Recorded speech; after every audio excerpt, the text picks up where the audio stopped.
بسم اللہ الرحمن الرحیم بسم اللہ الرحمن الرحیم الحمد للہ رب العالمین والعاقبۃ للمتقین والصلاة والسلام علی اشرف الخلق والمرسلین اما بعد۔ عزیز طلبہ، آج کتاب الہدایہ جو ثالث کا سبق نمبر 38 ہے، اور یہ سبق جنس بیان و من لہ الخیار اور اوصاف الخیار کے متعلق ہوگا، اور کتاب کی عبارت ومن باع ما لم یرہ سے لے کر لوجود دلالت الرضا تک ہوگی۔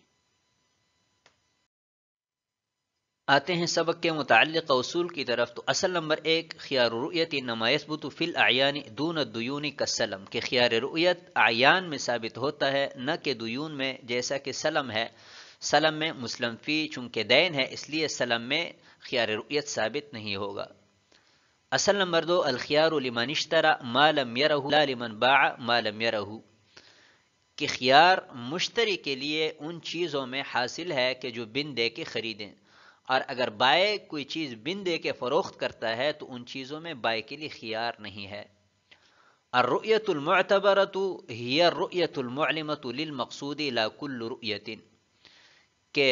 رؤیت معلمہ للمقصود یعنی ایسی رؤیت کہ جس سے مقصود حاصل ہو، مبیع کے اوصاف معلوم ہو، ایسی رؤیت معتبر ہے، نہ کہ مطلق رؤیت، کہ مثلا ایک شخص دکان پر سے گزر رہا ہے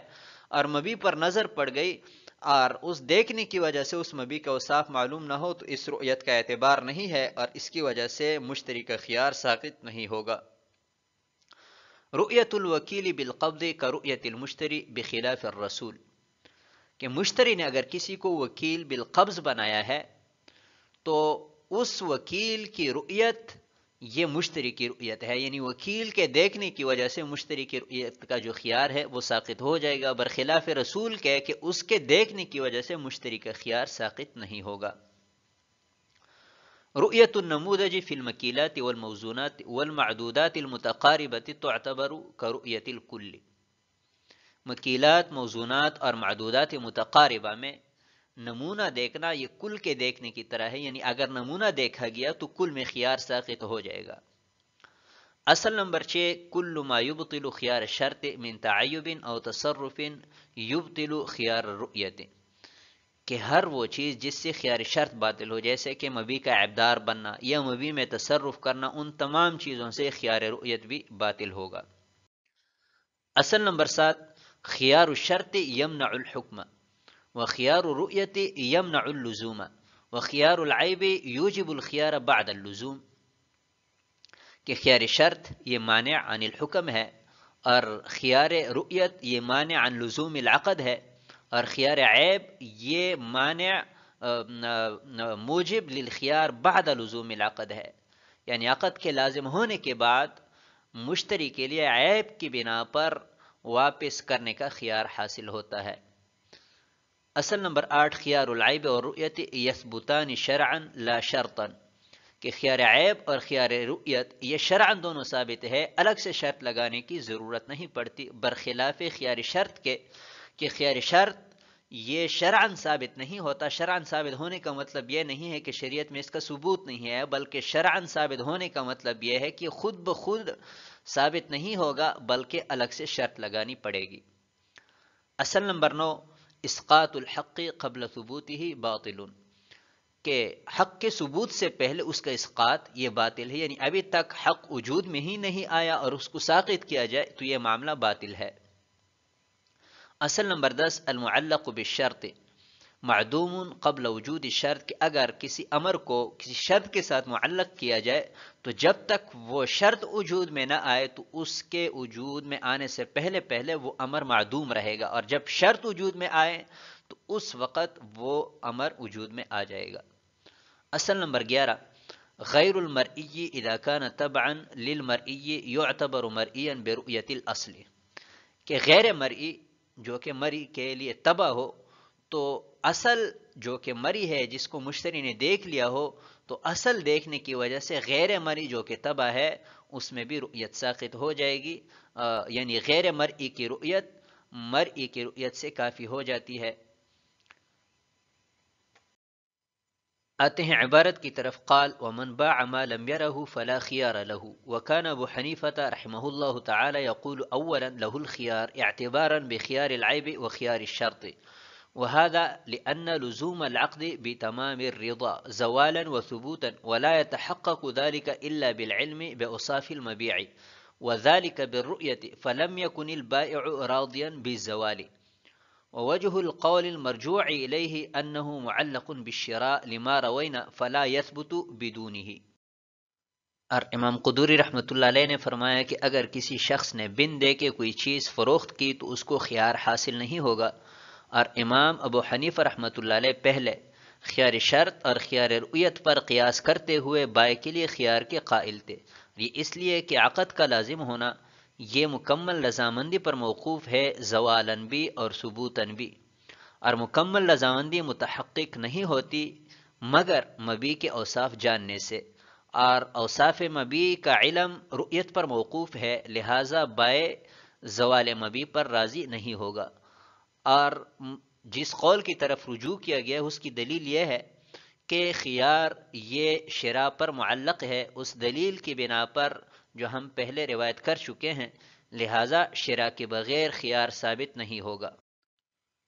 اس عبارت میں امام قدوری رحمۃ اللہ علیہ نے یہ مسئلہ بیان فرمایا ہے کہ خیار رؤیت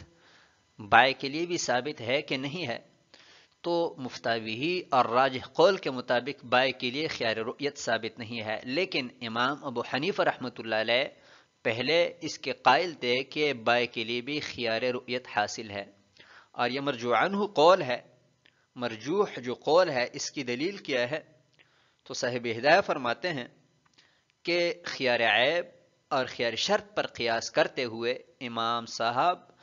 بائع کے لیے خیار رؤیت کے قائل تھے کہ جیسا کہ بائع کے لیے خیار شرط اور خیار عیب حاصل ہے، اسی طرح خیار رؤیت بھی حاصل ہے. یہاں پر صاحب فتح القدیر علامہ ابن الہمام رحمہ اللہ تعالی نے اعتراض فرمایا ہے کہ خیار شرط پر قیاس کرنا درست نہیں ہے کیونکہ وہ خود خلاف القیاس ثابت ہے. تو اس کا جواب یہ ہے کہ اگر کتاب کی ترتیب کو ہم دیکھیں تو پہلے خیار شرط ہے، اس کے بعد خیار عیب کا باب ہے، لیکن یہاں پر پہلے خیار عیب ذکر کیا گیا اور اس کے بعد خیار شرط ہے. تو یہ اس بات کی طرف اشارہ ہے کہ اصل قیاس تو خیار عیب پر ہے اور خیار شرط پر بالتبع قیاس کیا گیا ہے. تو جو چیز بالتبع قیاس میں داخل ہو تو اس چیز میں اصل کی طرح تمام شروط کا پایا جانا ضروری نہیں ہوتا. یہاں پر خیار شرط چونکہ بالتبع مقیس علیہ ہے، اس لیے اس میں خیار عیب کی طرح تمام شروط کا پایا جانا ضروری نہیں ہے. اور دوسری بات یہ کہ عقد جو لازم ہوتا ہے تو وہ مکمل رضامندی کے بعد لازم ہوتا ہے، زوال کے اعتبار سے بھی ثبوت کے اعتبار سے بھی. زوال کے اعتبار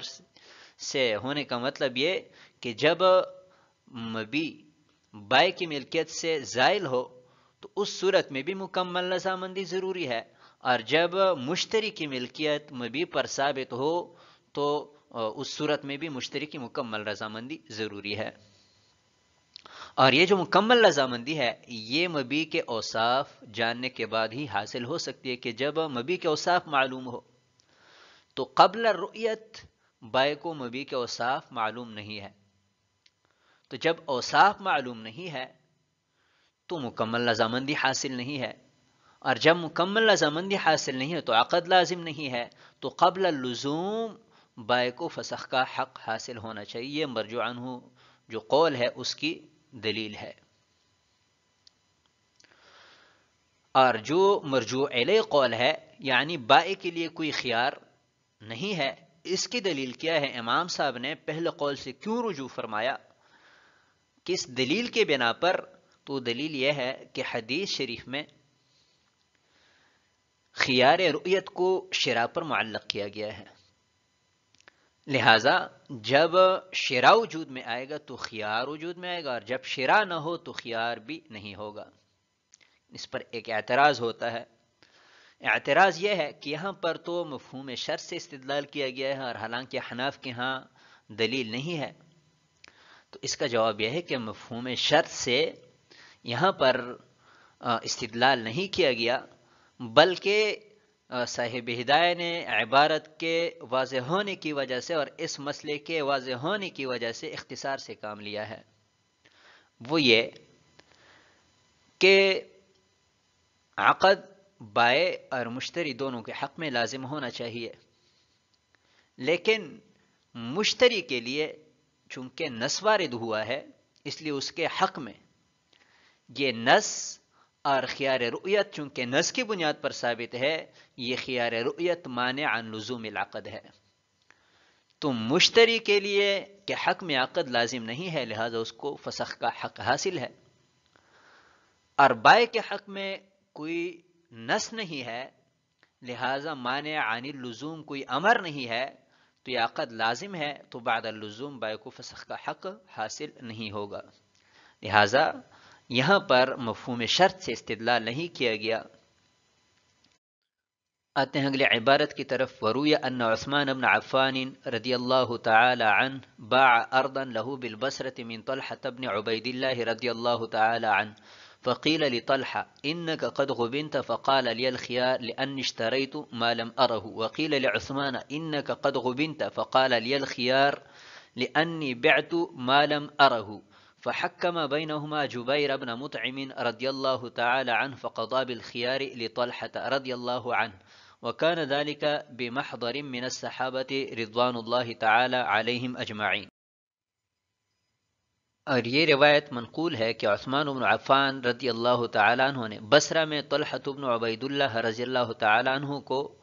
زمین فروخت کی، تو طلحہ رضی اللہ تعالیٰ عنہ سے کہا گیا کہ آپ کو خسارہ ہو گیا، تو وہ فرمانے لگے کہ مجھے خیار حاصل ہے اس لیے کہ میں نے بن دے کے زمین خریدی ہے، اور عثمان رضی اللہ تعالیٰ عنہ سے کہا گیا کہ آپ کو خسارہ ہو گیا، تو وہ کہنے لگے کہ مجھے خیار ہے کیونکہ میں نے بن دے کے زمین فروخت کی ہے، تو دونوں نے جبیر بن مطعم رضی اللہ تعالیٰ عنہ کو اپنا حکم مقرر کیا، تو جبیر بن مطعم رضی اللہ تعالیٰ عنہ نے طلحہ رضی اللہ تعالیٰ عنہ کے لیے خیار کا فیصلہ کیا، اور یہ صحابہ رضوان اللہ تعالی علیہم اجمعین کی موجودگی میں معاملہ پیش آیا۔ اس عبارت میں جو پہلے ذکر کردہ دلیل ہے کہ خیار رؤیت معلق بالشراء ہے، تو اس دلیل کی تائید کے لیے صاحب ہدایہ نے یہ واقعہ نقل فرمایا کہ عثمان بن عفان رضی اللہ تعالی عنہ نے بصرہ میں ایک زمین فروخت کی طلحہ بن عبید اللہ رضی اللہ تعالی عنہ کے ہاتھوں۔ نہ تو حضرت عثمان رضی اللہ تعالیٰ عنہ نے وہ زمین دیکھی تھی اور نہ ہی طلحہ بن عبید اللہ رضی اللہ تعالیٰ عنہ نے دیکھی تھی، یعنی بائع نے بھی بن دے کے فروخت کی اور مشتری نے بن دے کے خرید لی۔ تو جب مشتری سے کہا گیا کہ آپ کو تو خسارہ ہو گیا، آپ نے زیادہ داموں میں وہ زمین خریدی ہے، تو وہ کہنے لگے کہ میں نے چونکہ بن دے کے خریدی اس لیے مجھے خیار حاصل ہے، اور حضرت عثمان رضی اللہ تعالیٰ عنہ سے کہا گیا کہ آپ کو تو خسارہ ہو گیا ہے، آپ نے کم داموں میں زمین فروخت کی ہے، تو وہ کہنے لگے کہ میں نے زمین چونکہ بن دے کے فروخت کی ہے اس لیے مجھے خیار حاصل ہے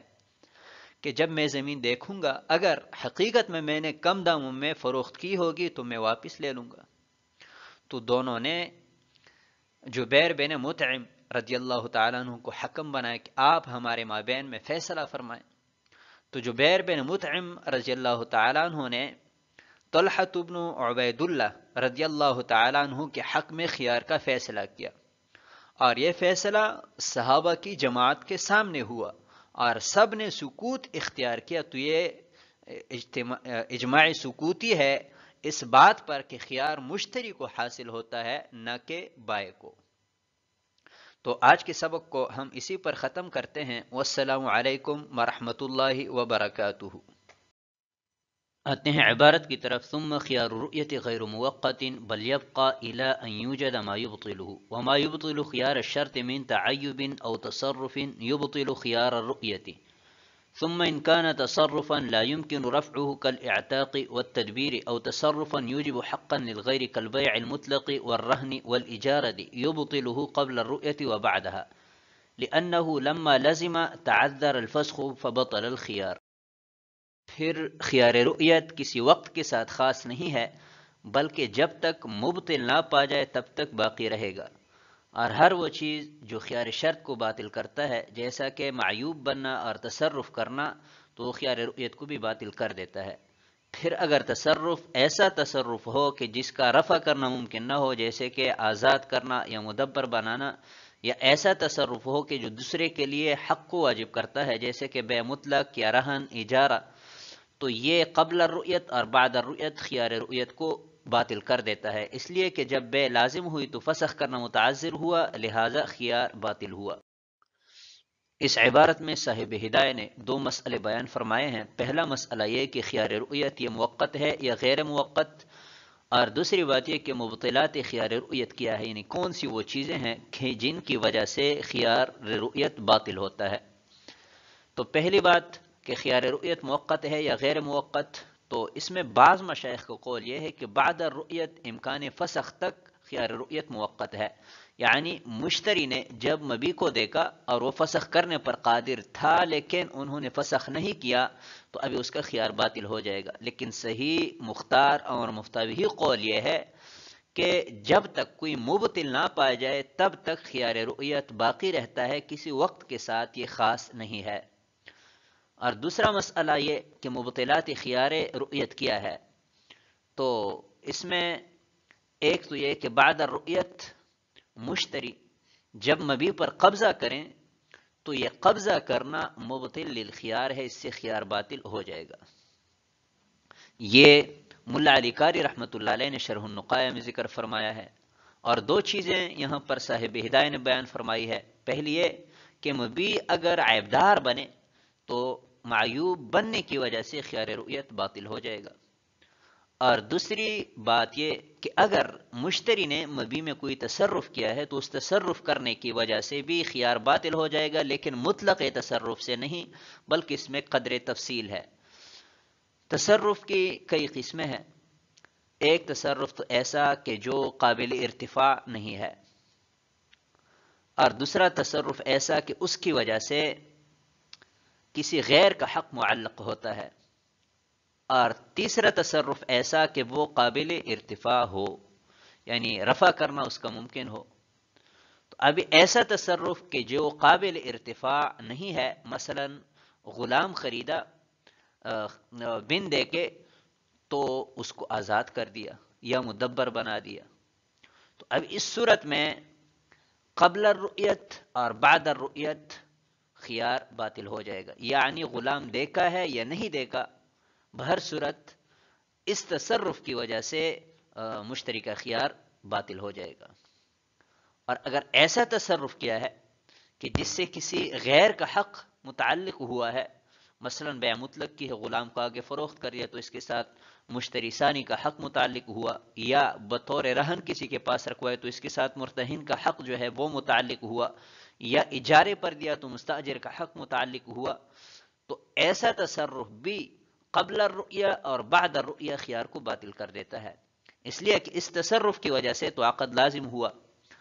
اور لازم ہونے کی وجہ سے فسخ متعذر ہے، تو جب فسخ متعذر ہے،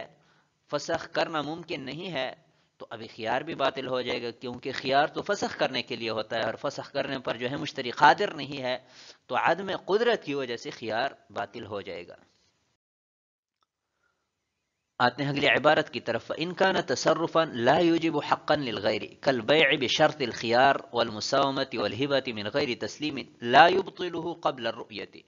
لأنه لا يربو على صريح الرضا ويبطله بعد الرؤية لوجود دلالة الرضا۔ اور پھر اگر تصرف ایسا ہے کہ جو کسی غیر کے حق کو واجب نہیں کرتا، جیسے کہ بشرط الخیار بے کرنا یا باؤ تاؤ کرنا یا بلا تسلیم ہبہ کرنا، تو یہ قبل الرؤیت خیار کو باطل نہیں کرتا، اس لیے کہ یہ تصرفات صریح رضا سے بڑھ کر نہیں ہے، اور بعد الرؤیہ یہ خیار کو باطل کرتے ہیں رضا کا دلالتاً پائے جانے کی وجہ سے۔ وَإِنْ كَانَ تَصَرُّفًا لَا يُوجِبُ حَقًّا لِلْغَيْرِ، اس عبارت میں ایسے تصرف کے بارے میں صاحب ہدایہ کلام فرما رہے ہیں کہ جس کی وجہ سے کسی غیر کا حق واجب نہیں ہوتا، جیسے کہ بشرط الخیار بے کرنا، اور پہلا ہم پڑھ چکے ہیں کہ خیار شرط یہ مانع عن حکم العقد ہے، خیار شرط کے ہوتے ہوئے بے پر حکم مرتب نہیں ہو سکتا، تو یہ بے لازم نہیں ہے، تو قبل اللزوم مبی کے ساتھ کسی کا حق متعلق نہیں ہوا، یا جو ہے بن دے کے کوئی چیز خریدی اور آگے مشتری بہتاؤ کرنے لگا، تو اس بہتاؤ کرنے کی وجہ سے مبی کے ساتھ کسی کا کوئی حق متعلق نہیں ہوتا، یا کسی کو وہ مبی ہبہ کر دی لیکن قبضہ نہیں دیا، تو قبضہ کے تام ہونے کے لیے ضروری ہے کہ موہوب لہو اس پر قبضہ کرے، تو جب تک قبضہ نہیں ہے تب تک موہوب لہو کا اس کے ساتھ حق متعلق نہیں ہوا۔ لہذا ایسی تصرفات ہے کہ ان تصرفات کی وجہ سے مبی کے ساتھ کسی کا حق واجب نہیں ہوتا،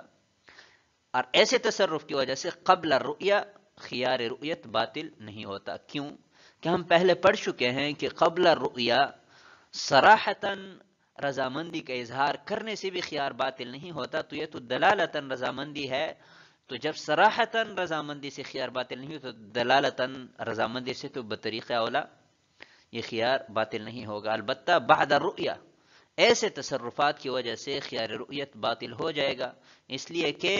یہاں پر دلالتاً رضامندی پائی گئی ہے، اور بعد الرؤیا جیسے صراحتاً رضامندی کے اظہار سے خیار باطل ہوتا ہے، ایسے ہی دلالتاً رضامندی سے بھی خیار باطل ہو جائے گا۔